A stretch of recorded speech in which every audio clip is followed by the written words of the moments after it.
राम राम मंडळी, सत्यघटनेवर आधारित नवनवीन व्हिडिओजसाठी माझ्या चॅनल क्राईम स्टोरीज मराठीला सबस्क्राईब करायला विसरू नका.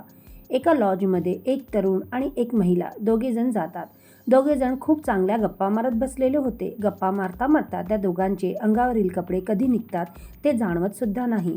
दोघांना शारीरिक संबंध ठेवायचं होतं, पण दोघांच्या कोणत्या तरी गोष्टीवर वाद होतो, भांडणं होतात.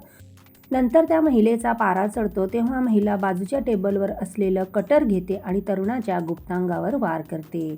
लॉजच्या रूमवर सगळीकडे रक्तच रक्त पसरलेलं होतं आणि महिला नग्न अवस्थेत मृत सापडते. तुम्ही सुद्धा हैराण होणार, नक्की या दोघांच्यात झालं तरी काय? इतकं प्रेम करणारे हा जोडपा आणि अचानक हे एवढं टोकाचं पाऊल कसं काय उचललेलं असेल? दोघांमध्ये त्या खोलीत झालं तरी काय? आणि हे घटना कशी घडली? दोघे एकमेकांशी काय होतं त्यांचा संबंध? या सर्व प्रश्नांची उत्तरे सविस्तर जाणून घेण्यासाठी मित्रांनो, माझ्या चॅनलवर नवीन असाल आणि हा व्हिडिओ थोडाफार जरी आवडला असेल तर चॅनलला सबस्क्राईब करा आणि व्हिडिओला लाईक करायला विसरू नका. चला तर या घटनेची सविस्तर आपण माहिती जाणून घेऊया. गीता नावाची एक महिला आपल्या पती आणि 2 मुलांबरोबर राहत होती.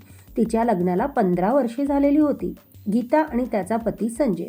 सुरुवातीला ह्यांचा संसार चांगला सुरू होता, पण नंतर ह्या दोघांच्यात खूप वाद होत होते. दोघांच्यात एकमेकांच्यात पटत नव्हतं, विचार पटत नव्हते आणि त्याचबरोबर थोड्या गोष्टीवर वाद होत होते आणि घरच्या खर्चावर सुद्धा ताणतणाव येत होतं. त्यामुळे गीता आणि संजय या दोघांनी वेगळं होण्याचा निर्णय घेतला आणि आता त्यांची केस कोर्टात सुद्धा सुरू आहे. दोन्ही मुले गीताकडे होती. आता मुलांचं शिक्षण पूर्ण करण्यासाठी त्याचबरोबर मुलांच्या पालनपोषणासाठी गीताने नोकरी करण्याचा निर्णय घेतलेला होता.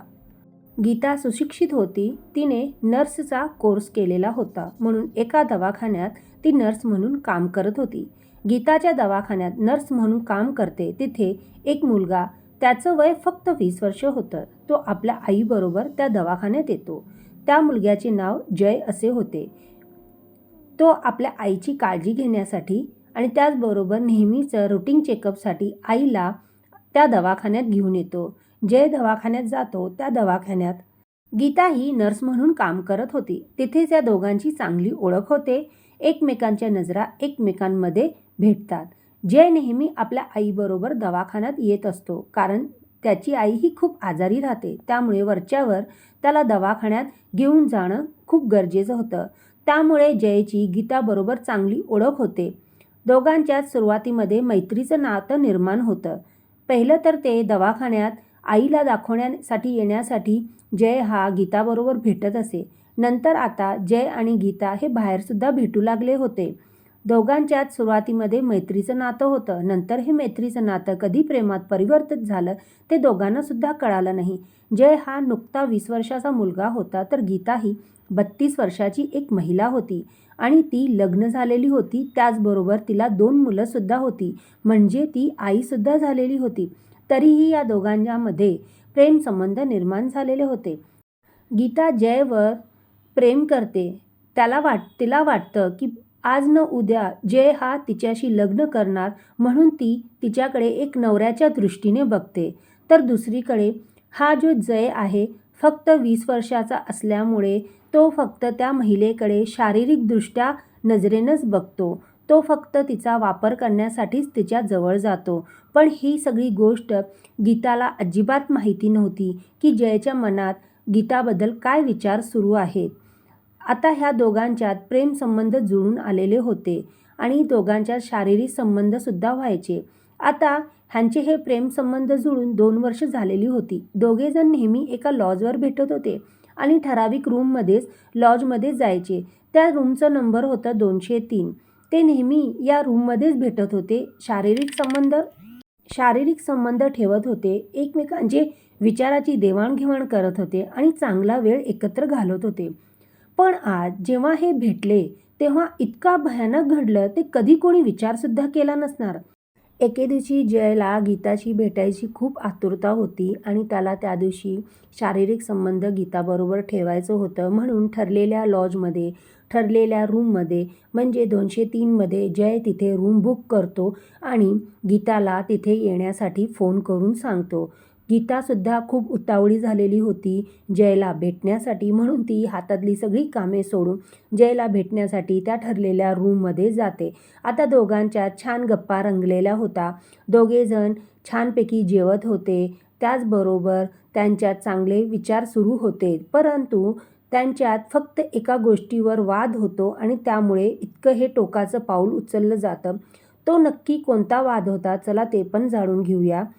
जय आणि गीता ठरवलेल्या लॉजच्या रूममध्ये एकत्र येतात. सुरुवातीला चांगल्या गप्पा करतात, जेवण एकत्र करतात. बोलता बोलता दोघांचे अंगावरचे कपडे कधी निघतात ते सुद्धा त्यांना कळत नाही आणि त्यांचा रंगारंगीचा कार्यक्रम सुरू होण्यापूर्वी जय हा आपल्या खिशातून स्क्रूड्रायव्हर, त्याचबरोबर वायर कटिंगचे जे हत्यारं असतात ते सगळे बाहेर बाजूच्या टेबलवर ठेवतो, कारण जय हा एक लाईट रिपेरी करणारा व्यक्ती होता आणि तेव्हा गीताला भेटण्यासाठी कामावरूनच सरळ तो लॉजवर आलेला होता.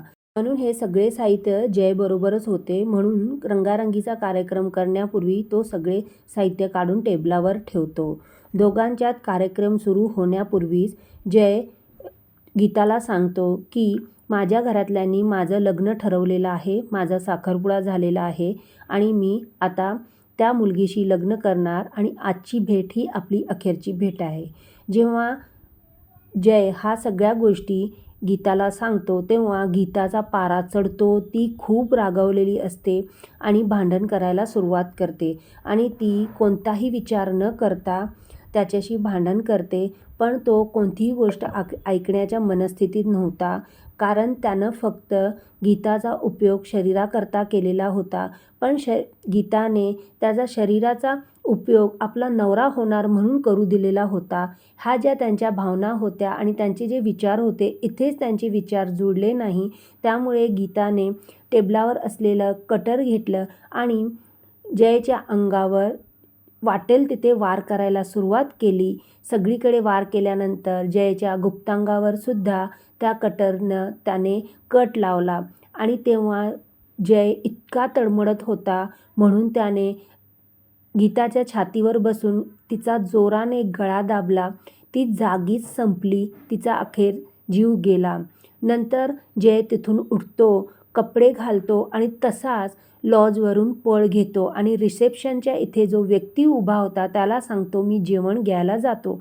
पण रिसेप्शनिस्ट जो होता तिथे माणूस ना, तो लॉजवाला व्यक्ती, तो जयचे अंगावरचे कपडे रक्ताने भरलेले होते आणि त्याचा चेहरा, केस अस्ताव्यस्त होती, ते पाहून त्याला 2 मिनिटं संशय येतो, म्हणून तो त्या रूममध्ये जातो जिथे या जयने ते रूम बुक केलेलं होतं. तिथे रूमचा दरवाजा तसाच उघडा होता. जेव्हा तो व्यक्ती त्या रूमच्या दरवाजाला उघडतो तर तिथलं जे दृश्य पाहून त्याच्या पायाखालची जमीनच सरकते. तो धावत जातो खाली आणि रिसेप्शनिस्टवरून पोलिसला फोन करतो. पोलीस घटनास्थळी धावत येतात आणि त्याचबरोबर तिथे असलेल्या नग्न अवस्थेत त्या महिलेला पाहून अक्षरशः पोलीससुद्धा डोक्यावर हात लावतात. नंतर आता पोलीस चौकशी करतात की ही जी महिला इथे आलेली आहे ही एकटी होती की ह्याच्याबरोबर आणि कोणी होतं. तेव्हा त्यांना कळते की गीताबरोबर यश नावाचा व्यक्ती आलेला होता. नंतर त्याची चौकशी करण्यात येते तर तो एका दवाखान्यात ॲडमिट होता. त्याच्यावर ट्रीटमेंट सुरू होती. तिथे पोलीस जाऊन पोचतात आणि सगळी सत्य परिस्थिती यशकडून ऐकून घेतात. यशने जे घडलेलं होतं ते सगळं काही सांगतो. अखेर यशला पोलीस कोठडी सुनावण्यात येते. आता त्याची ट्रीटमेंट दवाखान्यात झाल्यानंतर, ट्रीटमेंट पूर्ण झाल्यानंतर त्याला पोलीस कोठडीत सुनावण्यात येणार आहे आणि त्याच्यावर केससुद्धा सुरू आहे. या संपूर्ण घटनेवरून इतकंच वाटतं, ह्या पूर्ण वासनेचा खेळ आहे. वासनेच्या खेळात अडकलेल्या लोकांचं अखेर खूप वाईट होतं आणि विवाहबाह्य ठेवलेले संबंध नेहमी घातकच ठरतात. मित्रांनो, या घटनेबद्दल तुम्हाला काय वाटतं? तुमच्या प्रतिक्रिया तुमचे कमेंटमध्ये नक्की सांगा. भेटूया अशाच प्रकारच्या सत्य घटनेवर आधारित नवनवीन व्हिडिओजमध्ये. तोपर्यंत स्वतःची काळजी घ्या, सतर्क राहा. जय हिंद, जय महाराष्ट्र.